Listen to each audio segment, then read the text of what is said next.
Well, we're your election headquarters, and it is an election night that will go down in the history books in DeSoto County. The Mississippi special election yesterday wasn't just another vote. It was the first time voters cast ballots in a newly created majority black Senate district ordered by a federal court. WRG's Alex Coleman talked with one of the winners who made history. The Supreme Court's newest decision has caused a huge reaction in the world of voting rights because it has taken away one of the biggest tools people use to fight unfair election laws. And the effects are already starting to show. In Republican-led states across the South, lawmakers are moving fast to change voting districts that are represented by black voters before the political situation changes again. Mississippi might be the biggest warning sign. Governor Tate Reeves is now trying to remove the state's only congressional district where black voters are the majority. This is a very unusual move in a state that has one of the highest black populations in America. Voting rights experts say Mississippi will probably not be the only state doing this. They believe other southern states could take similar steps to redraw districts in the weeks coming ahead. DeSoto County, Mississippi, the votes have been counted. For Democrat Teresa Gillespie Isom, her decisive Senate victory was personal and historic. Yes, it was history being made. First African-American senator, as well as the first female senator in DeSoto County. So it was history. This election followed court-ordered. This is not just some small argument hidden inside the details of election rules. It is a planned political move that has deep connections to modern American history. And to understand how important this moment really is, we only need to look back a few decades. In 1970, Louisiana, Georgia, and Mississippi did not have even one black person serving in Congress. That was not because black voters were not there. It was because the system was created in a way that stopped their political power from reaching Washington. In a newly created majority black Mississippi Senate district made their voices heard, electing Isom, who captured 63% of the vote, over Republican Charlie Hoots's 37%. It means that we have had the opportunity now to make sure that the people in DeSoto County have a voice that's a Democratic voice. Not that all seats in DeSoto County are Republican. In Mississippi alone, black people made up around 35% of the population, but their representation in Congress was almost completely missing. That did not happen by accident, and it was not just because of what voters wanted. It happened because of a long system of blocking voters, unfair district maps, and a political system that was built over many years to stop black communities from having real political power.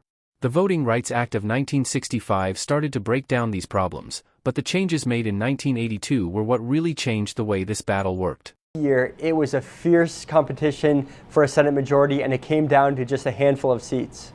The next big thing that Republican senators will do is elect the next majority leader in a secret ballot.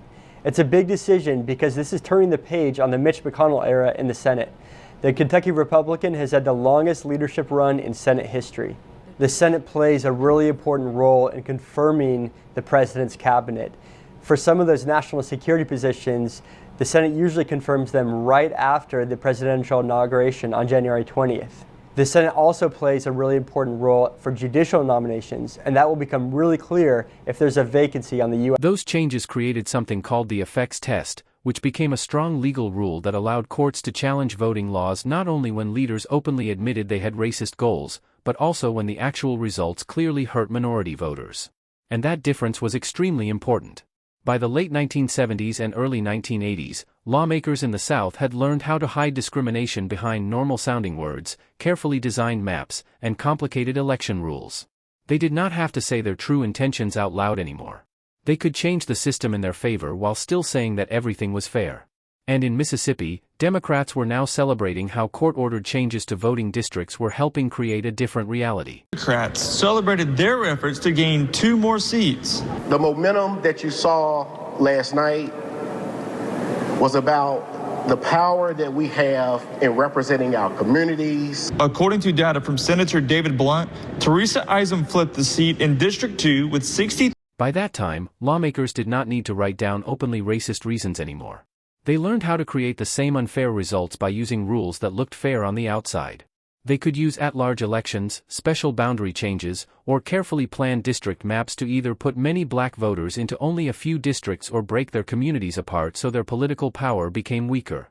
The effects test was created to find this kind of hidden discrimination by looking at what a rule actually caused, not just what officials said they wanted. And this was not some extreme idea created by one political side.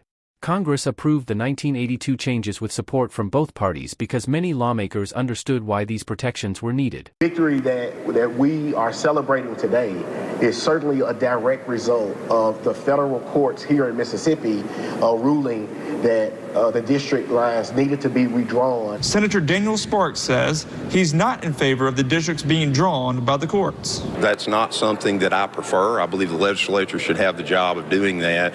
It obviously changes the dynamic when you look at voting populations and districts that you run in. Sparks says Republicans plan to work with all new members to keep Mississippi moving forward. At the state capitol, Cameron Smith, 12 News. Now, Democrats now hold 18 of the 52 seats in the state Senate. Republicans hold 34, which is less than the 2/3 majority needed to ram through legislation without bipartisan support. The Mississippi Republican Party called last night's results disappointing, but not unexpected. In a statement, party chairman Mike Hurst said, quote, "The Democrats' wins yesterday were the equivalent of scoring points in the fourth quarter while losing the game in a blowout. It doesn't change the conservative direction or policies in our state legislature." Democrats in Mississippi are celebrating what they believe is real political progress, while Republicans are working hard to tell people that these results do not change much. But here is the truth that both sides understand, even though only one side wants to say it openly. Numbers are very important in a legislature, especially when the biggest decisions need more than just a simple majority vote. Republicans may still have control of the Mississippi Senate, but losing their supermajority completely changes how power works inside that chamber. Budget decisions that need 3/5 support, constitutional changes that need 2/3 approval, and rule decisions that once could pass without much help from Democrats may now need talks, compromise, and real support from both parties. Democrats are not saying they suddenly run the state. They are saying Republicans can no longer make decisions as if the opposition party does not matter. One Democratic leader said that they may not have a supermajority, but they are still expected to do super work. That statement may sound like a simple slogan, but it shows something important about politics. When one party loses the power to control every major vote, even a smaller group can become very important in deciding what happens. And that takes us to the much bigger fight happening over the Voting Rights Act. Because the battle in Mississippi is not only about who won a few state Senate seats. It is about the legal system that helped make those competitive districts possible in the first place. The protections added to the Voting Rights Act in 1982 were approved by Congress with support from both parties, but they faced strong opposition from some conservative legal groups. One of the biggest opponents was a young lawyer at the Justice Department who worked during the Reagan administration. His name was John Roberts, and today he is the Chief Justice of the United States Supreme Court. Based on historical records, Roberts became one of the administration's main legal voices against the 1982 changes. He argued that letting courts look at the unfair effects of voting rules, instead of needing direct proof of racist intent, was an unacceptable way of changing elections. Roberts did not win that fight at the time. Congress approved the changes, and the effects test became one of the strongest tools used by civil rights groups to challenge unfair voting maps and election systems. But Roberts never gave up his doubts about that legal standard. More than 40 years later, the Supreme Court that he now leads has moved much closer to what conservative lawyers wanted in the early 1980s, which is removing the legal rule that helped make modern Voting Rights Act enforcement possible. The recent Louisiana decision, written by Justice Samuel Alito, is being called by voting rights supporters another major hit against the law. The court did not directly say that the 1982 changes were illegal. It did not stand in front of the country and announce that the Voting Rights Act was gone. The majority was much more careful than that. The justices will say that the law still exists, that Congress has not been completely ignored, and that voters still have legal protection against intentional racial discrimination. But the real issue is not whether the law technically still exists. The bigger question is whether everyday people still have a realistic legal way to use it. That is where the effects become extremely serious. By making the effects test much harder to use, the court has made it much more difficult for people to challenge voting rules that repeatedly reduce the political power of Black and Latino communities. Without this test, civil rights lawyers may once again have to prove that lawmakers had a clear and direct plan to discriminate. And in today's politics, that type of evidence is very rarely written down. Lawmakers usually do not send messages saying they want to reduce Black voting power. They do not go to public events and admit that they created a district to stop Latino voters from choosing the candidate they support. Instead, they use neutral-sounding reasons. They talk about keeping districts organized, making things more efficient, following traditional borders, creating fairness between parties, protecting elections, or making government work easier. The rule may create a very unfair result, but the people who created it can still say that discrimination was never their goal. That was exactly the problem Congress tried to fix in 1982. Lawmakers understood that discrimination had become more advanced and harder to see. The old system often used obvious restrictions and openly racist rules. The new system could create many of the same unfair results by using technical methods that looked neutral on the outside. The effects test allowed courts to look past political words and focus on what a rule actually caused. Did it keep making the political power of minority voters weaker? Did it break apart a united community by spreading them across different districts? Did it place minority voters into one district while making their influence weaker in all other areas? Did it create a situation where a large group of people had almost no real chance to choose representatives they supported? These questions looked at the results instead of the excuses. Now, the court has moved the legal system back toward the same type of proof requirement that Congress decided was not enough more than 40 years ago. Critics say this does not just change how the Voting Rights Act is understood, it changes what the law can actually do in real life. A protection that exists on paper but is almost impossible to use in court does not provide much protection at all. That is why civil rights supporters are raising serious concerns. They believe the Supreme Court has taken the country back to a time when unfair election results could continue as long as the people creating them were careful enough to hide their true goals. But there is another part of this decision that needs just as much attention. And that is how the court reached its final decision. The legal question the justices answered was not even the main issue that the people involved in the case originally asked them to decide. The majority brought up the issue themselves, making the case bigger so they could revisit a topic that some conservative justices clearly wanted to change. Think about what that means. The court was not simply answering the exact legal question in front of it. It was looking for a chance to change voting rights law.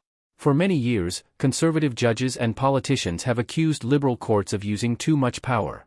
They have said judges should read laws carefully, respect past decisions, trust elected lawmakers, and avoid creating new legal fights from the courtroom. But when the conservative majority had a chance to weaken a law they had disagreed with for years, those ideas seemed much less important.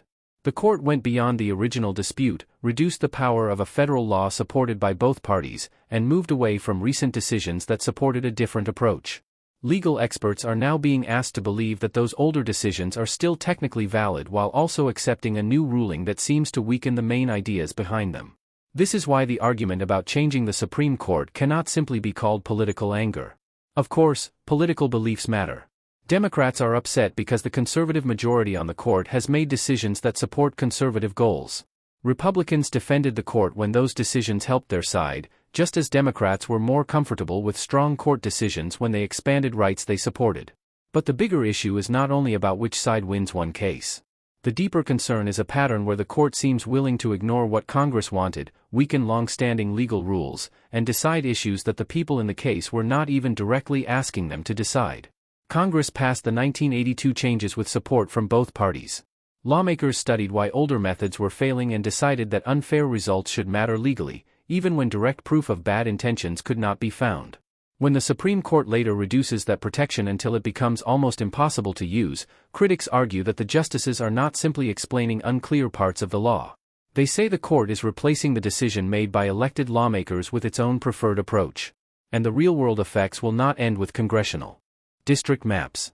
This is not only about whether one political party gains another seat in Mississippi, Louisiana, Alabama, or Georgia. The same legal rules affect voting maps at almost every level of government. City councils, county boards, school boards, state legislatures, and even some elected court systems depend on district boundaries that decide which communities have real political power. Imagine a city where black residents make up a large part of the population but are spread across several districts in a way that stops them from choosing even one candidate they support. Imagine a county where a growing Latino community is divided between different commission districts, making their influence weaker in every area. Under a stronger effects test, those communities could challenge those maps by showing how the system worked in reality. Under the narrower system now developing from the court, they may have to prove what lawmakers were thinking when they created those boundaries. In many cases, that is an almost impossible task. Politicians understand how legal challenges work. They know which words they should avoid. They know how to create political or racial results without leaving clear proof of unfair intentions behind. Because of this, many years of progress toward creating more representative local governments could now be at risk. States and local governments that once respected minority voting power because they worried about losing a federal lawsuit may now feel much less pressure. The court's message is not necessarily that unfair voting maps are allowed. The message is that proving those maps are illegal has become much harder. The effects on Latino communities could be especially serious in the Southwest, where fast population growth has not always led to equal political representation. In states where Latino residents make up a large part of the population, district boundaries can decide whether those voters have a real chance to choose leaders who understand their needs.